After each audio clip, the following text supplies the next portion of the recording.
जय हिंद दोस्तों। कैसे हो आप लोग? आई होप आप सब लोग स्वस्थ होंगे, मस्त होंगे और शानदार तरीके से अपनी लाइफ को एंजॉय कर रहे होंगे। जी हाँ दोस्तों, आज की क्लास का टॉपिक है एसएससी कांस्टेबल जीडी के एग्जाम का मैथ।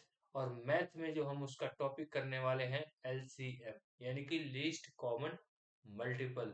तो आज एलसीएम को हम इस तरीके से पढ़ेंगे, उसके एक एक पॉइंट्स को समझेंगे, बिल्कुल खोल खोल कर पूरा उसे उधेड़ देंगे, ताकि एलसीएम के किसी भी लेवल के क्वेश्चन में आपको कोई डाउट ना रह जाए। कोई जल्दबाजी नहीं है, बिल्कुल आराम आराम से बताऊंगा, बस आपको समझ में आना चाहिए और आप क्लास में बने रहिएगा। ठीक है? चैनल पर अगर आप नए हैं तो सब्सक्राइब जरूर कर लीजिए। ठीक है? और वीडियो अगर अच्छी लगे आपको तो लाइक करना तो आपका फर्ज ही है, ये तो आपको भूलना ही नहीं है ना? तो आइए मैं आपको स्टार्ट करता हूँ, क्योंकि एग्जाम की डेट नजदीक है तो टाइम बिल्कुल नहीं वेस्ट करेंगे, हम टू द पॉइंट आगे बढ़ेंगे अपनी क्लास में।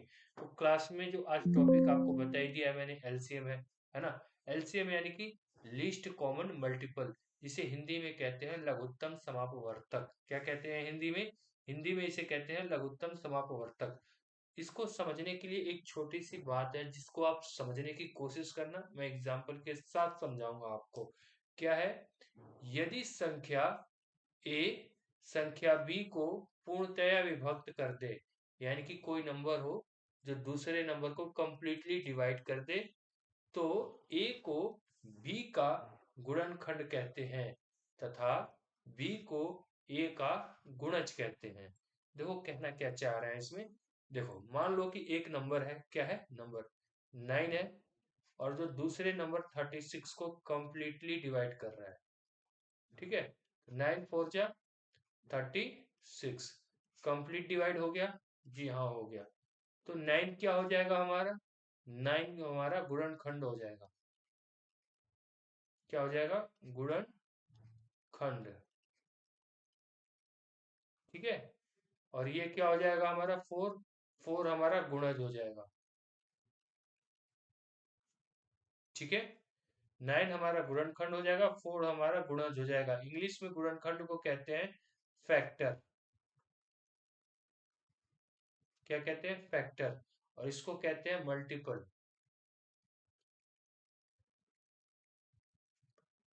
क्लियर है? ये छोटी सी बात आपको बतानी बहुत जरूरी थी। आई होप ये आपको क्लियर हो गई होगी। ठीक है? तो इस बात को आप ध्यान रखना, आगे इसको, इस लॉजिक को हम क्वेश्चन में यूटिलाइज करेंगे। ठीक है? अब एक बात बताओ, अगर आपसे मैं कहूं, एक छोटा सा नंबर दे रहा हूं, 2 3 और 4, इसका आप एलसीएम निकालो। ठीक है? मैं दोनों तरीके बताऊंगा, एक कॉन्सेप्ट क्लियर करने वाला, एक डायरेक्ट कैसे निकालते हैं। ठीक है? तो 2 3 4 का अगर आपको एलसीएम निकालने के लिए कहूँ, तो आप चुपचाप ऐसे एक लाइन ड्रॉ करते हो और ऐसे करते हो, और 2 से शुरू हो जाते हो, है ना? 2 1 जा 2, 3, 2 2 जा 4। ठीक है? उसके बाद आप क्या करते हो? 1 को एज इट इज उतार देते हो यहाँ पर। 3 है, 2 है, इनमें छोटा नंबर कौन सा है? तो 2 है। फिर 2 से स्टार्ट करेंगे और 3 को एज इट इज यहाँ पर लिख लेंगे, 2 1 जा 2। फिर ऐसे हम एक लाइन ड्रॉ करेंगे, इसको और थोड़ी सी पूंछ इसकी लंबी कर देते हैं। फिर 1 को हम एज इट इज उतार लेंगे। ठीक है? 3 को देखेंगे तो 3 से स्टार्ट करेंगे, 3 1 जा 3 1। अब एक बात बताओ, आप ऊपर कितने नंबर हैं? 2 3 4, 3 नंबर। नीचे कितनी बार 1 आया है? 1 2 3, 3 बार आया है। यानी कि जितने नंबर ऊपर थे उतनी बार 1 नीचे आ जाए, तो इसका अर्थ यह होता है कि आपने एलसीएम निकाल लिया है।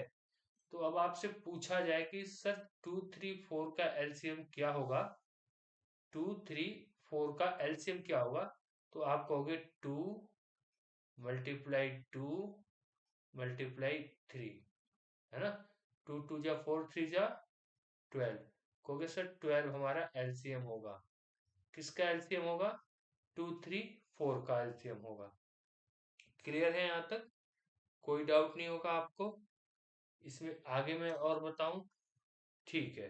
अब इसी में थोड़ा सा अगर नंबर और इम्प्रूव कर दिया जाए, जैसे मान लो 12 है, 18 है और 36 है।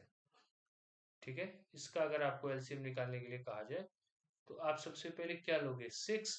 बिल्कुल नहीं, है ना? आपको देख के नजर जरूर आ रहा होगा कि 6 2 जा 12, 6 3 जा 18, 6 6 जा 36 कर दो, गेम ओवर। नहीं, क्योंकि एलसीएम का मीनिंग ही यही है, लिस्ट, यानी कि सबसे छोटा लेना है। हमें क्या लेना है? सबसे छोटा लेना है। तो 6 से छोटा कौन है? 6 से छोटा 4 है, ठीक है, जो 12 और 36 को कर रहा है। और 4 से छोटा कौन है? 2 है, जो इन तीनों को डिवाइड कर रहा है, कंप्लीटली मल्टीप्लाई कर रहा है। क्लियर है आपको? Very good. तो आगे आप क्या करोगे? आगे आप वही करोगे जो मैं आपको बताऊंगा, जो मैंने अभी बताया। 2 से स्टार्ट करोगे। 2 6 जा 12, 2 9 जा 18, 2 18 जा 36। फिर ऐसे एक लाइन ड्रॉ करोगे आप। फिर 2 से ही स्टार्ट करोगे, क्योंकि अभी 2 का मल्टीपल 6 है। 2 3 जा 6, 9, 2 9 जा 18, ठीक है, क्लियर। फिर आप 3 से स्टार्ट करोगे। 3 1 जा 3, 3 3 जा 9, 3 3 जा 9। फिर इस लाइन को और नीचे खींचोगे, इसको ऐसे ड्रॉ करोगे। 3 से स्टार्ट करोगे, 1 को एज इट इज लिखेंगे हम। 3 1 जा 3, 3 1 जा 3। यहाँ तक क्लियर हो गया आपको? देख लो, अगर यहाँ तक किसी भी स्टूडेंट को डाउट है तो वो पूछ सकता है, फिर मैं आगे बढ़ूँ। क्लियर है? तो चलो मैं आगे बताता हूँ आपको। अब कोई आपसे पूछे कि 12, 18 और 36 का एलसीएम क्या होगा, तो आप क्या कहेंगे? 2 मल्टीप्लाई 2 मल्टीप्लाई 3 मल्टीप्लाई 3, है ना? 2 2 जा 4, 3 जा 12, 3 जा 36। आप कहोगे सर 12, 18 और 36 का एलसीएम क्या होगा? 36 होगा। लेकिन यहाँ तक क्लियर है? तो मैं आपको शॉर्ट तरीके से अब समझाऊं कैसे निकाला जाता है। इसको आप प्रैक्टिस करना, तो आपको और अच्छे से क्लियर हो जाएगा, ठीक है। अब मैं आपको इसका एक तरीका बताता हूँ, जिससे आप और आसान तरीके से इसको निकाल पाओगे। 12, 18 और 36 का एलसीएम अगर आपसे पूछा जाए, तो आप इन दिए गए तीनों नंबरों का कोई ऐसा मल्टीपल लोगे जो 12, 18 और 36 से जब डिवाइड किया जाए तो कंप्लीट डिवाइड हो। और कंप्लीट डिवाइड होने का मतलब होता है कि रिमाइंडर जीरो आए, ठीक है। तो आप 12, 18, 36 में अगर इसी नंबर को ले लोगे, 36 को ही ले लोगे, तो ये 36 को आप कह सकते हो कि 12, 18 और 36 का एलसीएम है। ये क्या है? एलसीएम। अब कहोगे क्यों है, तो रीजन बता देता हूँ। 36 जब 12 से डिवाइड करोगे तो कंप्लीट डिवाइड होगा। 12 3 जा 36। 36 को जब 18 से डिवाइड करोगे तो कंप्लीटली डिवाइड होगा। 18 2 जा 36, ठीक है।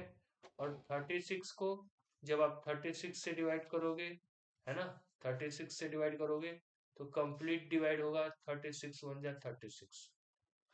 इसमें आप बताओ, कोई डाउट है अगर आपको तो? मुझे नहीं लगता किसी प्रकार का कोई डाउट होगा आपको। चीजें क्लियर हो गई हैं आपको, है ना? तो हमें यहाँ पर हमने किया क्या है ये पता है आपको? यहाँ पे हमने वो कॉमन मल्टीपल लिया है जो 12, 18 और 36 तीनों से कंप्लीट डिवाइड हो जाए, यानी कि इन तीनों का मल्टीपल हो। वो कोई भी नंबर हो सकता है जो आप सोचोगे, अपनी कैलकुलेशन के अकॉर्डिंग कर सकते हो। आप 12 से भी कर सकते हो। 12 1 जा 12, तो 12 से 12 को 18 तो डिवाइड कर नहीं पाएगा, 36 भी डिवाइड नहीं कर पाएगा। तो 12 2 जा 24 आपके मन में आया, तो 24 को सिर्फ 12 ही डिवाइड कर पाएगा, 18 और 36 नहीं कर पाएंगे। तो आप क्या करोगे? 12 3 जा 36, तो यही नंबर आ गया 36, है ना? इसी प्रकार 18 से करोगे, 18 2 जा 36 अगर लेते हो आप, तब भी आपका एलसीएम 36 ही आएगा, जो 12 3 जा 36 और 18 2 जा 36 और 36 1 जा 36 से कंप्लीट डिवाइड हो जाएगा। तो ये वो तरीका होता है जिससे आप नंबर को देखकर एक कॉमन मल्टीपल फाइंड आउट कर सकते हो और एलसीएम को बिल्कुल आसान तरीके से समझ सकते हो, ठीक है। नंबर को देखना, मैं कुछ और नंबर दे रहा हूँ, आप इनकी प्रैक्टिस करो, आपको फिर क्लियर हो जाएगा। 12, 15 और 20, इसका आप कॉमन मल्टीपल निकालोगे, लीस्ट कॉमन मल्टीपल, तो आपको मिलेगा 60, है ना, 18, 90, 360।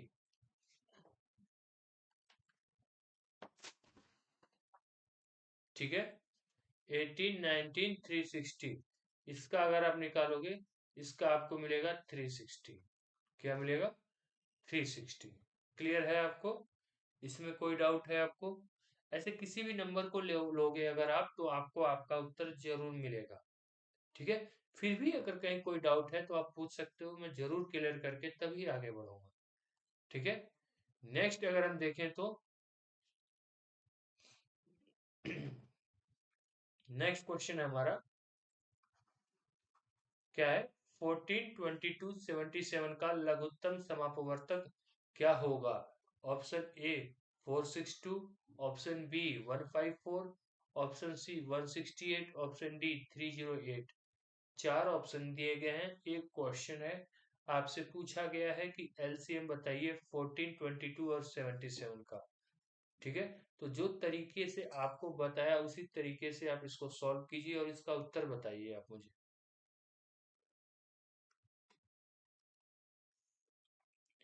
है ना?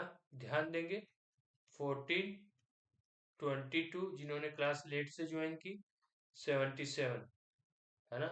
आप क्या करोगे, सबसे पहले छोटा नंबर लोगे, 2 7 जा 14, 2 11 जा 22, 77।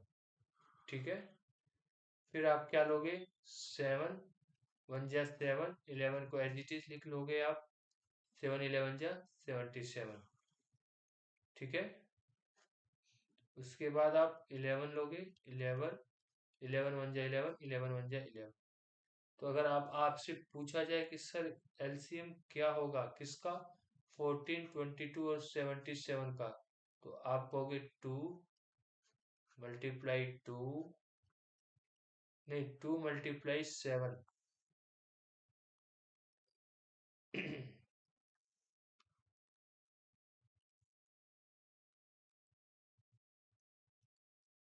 है ना, 2 मल्टीप्लाई 7 मल्टीप्लाई 11। क्लियर है? ये क्या हो जाएगा हमारा, ये हमारा हो जाएगा 11 टू जा 22, 22 इंटू 7, 154। तो 154 हमारा क्या हो जाएगा, 154 हमारा एलसीएम हो जाएगा, किसका हो जाएगा, 14, 22 और 77 का एलसीएम हो जाएगा 154, कितना, 154। क्लियर है? बिल्कुल आराम आराम से बता रहा हूँ, आई होप आपको ये क्लियर हो गया होगा। नेक्स्ट क्वेश्चन में आपको बताता हूँ। देखो, क्वेश्चन को पढ़ो, आप पढ़ते ही आपको समझ में आ जाएगा। क्वेश्चन में क्या कहा गया है, सबसे छोटी संख्या क्या है जिसे 4, 6, 10 और 15 द्वारा, है ना, ये द्वारा है बच्चों, 4, 6, 10 और 15 द्वारा विभाजित करने पर हर बार 3 शेषफल प्राप्त होता है। ये आपको ये बताना है कि option A 58, option B 126, option C 63, option D 37। इन चारों ऑप्शन में से वो सबसे छोटी संख्या कौन सी है जिसे 4, 6, 10 और 15 द्वारा जब भाग दिया जाता है तो हर बार रिमाइंडर 3 बचता है। कितना बचता है? 3 बचता है। तो आप ऑप्शन को देखिए और अपना उत्तर बताइए। ठीक है, कौन सा होगा ये मैं आपको देता हूँ सॉल्व करने के लिए, जल्दी से जवाब दीजिए। तो 4, 6, 10 और 15 का अगर आप देखोगे तो आपको एलसीएम मिलेगा, 15 और 10 का 30 और 24, नहीं 30 और 4 और 6 का हो जाएगा आपका एलसीएम 12, 30 और 12, है ना? कौन सा होगा?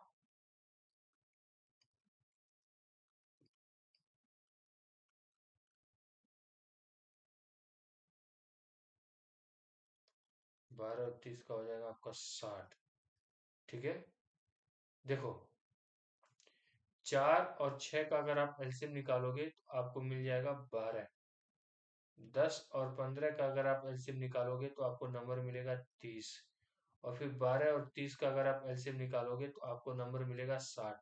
एक तो देखो ये तरीका है करने का, है ना, कि आप नंबरों को आपस में बार डिवाइड करके एलसीएम निकाल लो। दूसरा तरीका है, आप इन तीनों नंबर का एलसीएम निकालो, 4, 6, 10 और 15 का, जिस तरह आपको बताया। तो जब उसी तरीके को फॉलो करके आप निकालोगे तो इसका एलसीएम आपको मिलेगा 60। ठीक, नंबर मिल गया आपको 60। अब कह रहा है कि जब 4, 6, 10, 15 से 60 को भाग दिया जाता है तो 3 शेषफल आता है। तो शेषफल कितना आता है? 3, यानी कि रिमाइंडर। तो जब 60 में 3 को जोड़ देंगे तो 63 आ जाएगा। ठीक। अब इस 63 को आप 4 से डिवाइड करके देखो, तब भी आपको रिमाइंडर कितना मिलेगा? शेषफल 3 ही मिलेगा। इसी 63 को आप 6 से डिवाइड करके देखो, तब भी आपको रिमाइंडर 3 ही मिलेगा। सेम 63 को आप 10 से डिवाइड करके देखो, तब भी आपको रिमाइंडर 3 ही मिलेगा। इसी 63 को आप 15 से डिवाइड करके देखो, तब भी रिमाइंडर आपको 3 ही मिलेगा। तो दिए गए ऑप्शंस में से आपका वो नंबर जो है राइट आंसर वो है 63। ऑप्शन सी आपका राइट आंसर होगा। क्लियर है? यहाँ तक किसी को कोई डाउट नहीं है? जब भी ये कहा जाए ना कि सबसे छोटी संख्या क्या है, जहां सबसे छोटी की बात हो, वहां पर जितने नंबर दिए गए हो सबका सबसे पहले एलसीएम निकाल लो और जो शेषफल बचता है उसको जोड़ लो उसमें। क्लियर है आपको? अब आपसे ये कहा जाए, ध्यान देंगे, अब आपसे मैं कहूँ कि 4 से किसी नंबर को हम डिवाइड करते हैं तो शेषफल 1 आता है। कितना आता है? 1। शेषफल यानी कि रिमाइंडर कितना आता है? 1 आता है। ठीक। तो वो नंबर कौन सा होगा? तो इसी 4 में इस 1 को जब आप जोड़ दोगे ना, क्या कर दोगे? जोड़ दोगे तो आपको एक नंबर मिलेगा 5। तो अब 5 से 4 को डिवाइड करके देखो, 4 एकम 4, 5 में से 4 जाए 1, आ गया ना शेषफल। तो सबसे पहले जितने नंबर दिए गए हो ना उनका एलसीएम ले लो, आपको एग्जैक्ट नंबर मिल जाएगा। ठीक है। अब उस नंबर में से जितना शेषफल बोला है उसको ऐड कर दो, आपको नंबर मिल जाएगा। देखो मैंने यहाँ करके दिखाया एक छोटा नंबर लेकर। तो ये वो तरीका है जिससे आपको क्वेश्चन को सॉल्व करना है। ठीक है। तो आज की क्लास में हमने एलसीएम को सीख लिया। क्या सीख लिया? एलसीएम को सीख लिया। इसके टॉपिक को सीख लिया, किस तरह से एलसीएम को फाइंड करते हैं हम, क्या वो मेथड है जिससे हमारा एलसीएम का कॉन्सेप्ट क्लियर हो सकता है। अब मैं नेक्स्ट क्लास में आपको एचसीएफ करवाऊंगा। ठीक है। फिर एलसीएम का कॉन्सेप्ट क्लियर हो गया, फिर एचसीएफ का कॉन्सेप्ट क्लियर हो जाएगा।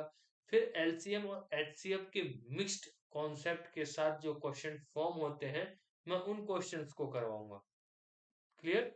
और जब आप उन क्वेश्चंस को कर लोगे, तब मैं बिल्कुल और शानदार तरीके से जिस पैटर्न पर इस बार एग्जाम में आपके क्वेश्चन पूछे जाएंगे उन प्रश्नों की प्रैक्टिस करवाऊंगा। इस तरह से ये हमारी रणनीति रहने वाली है एसएससी कांस्टेबल जीडी के एग्जाम में मैथ में पूरे लाने के लिए। कितने पूरे में पूरे मैथ के कितने क्वेश्चन आ रहे हैं? मैथ के टोटल क्वेश्चन आ रहे हैं बच्चों 20। कितने आ रहे हैं? 20। और 20 में 20 क्वेश्चन सही होंगे, तभी जाके आपको 40 नंबर मिलेंगे। क्योंकि एक क्वेश्चन कितने नंबर का है? एक क्वेश्चन 2 मार्क्स का है। ठीक है। तो देखो, एक चीज का विशेष ध्यान देना कि मैथ और रीजनिंग, ठीक है, इन दो सब्जेक्ट में तो आपको पूरे पूरे स्कोर करने पड़ेंगे, क्योंकि ये स्कोरिंग सब्जेक्ट है। जो मेरिट में आते हैं वो स्कोर करते हैं। तो मिलते हैं नेक्स्ट क्लास में, तब तक के लिए जय हिंद दोस्तों, बेस्ट ऑफ लक।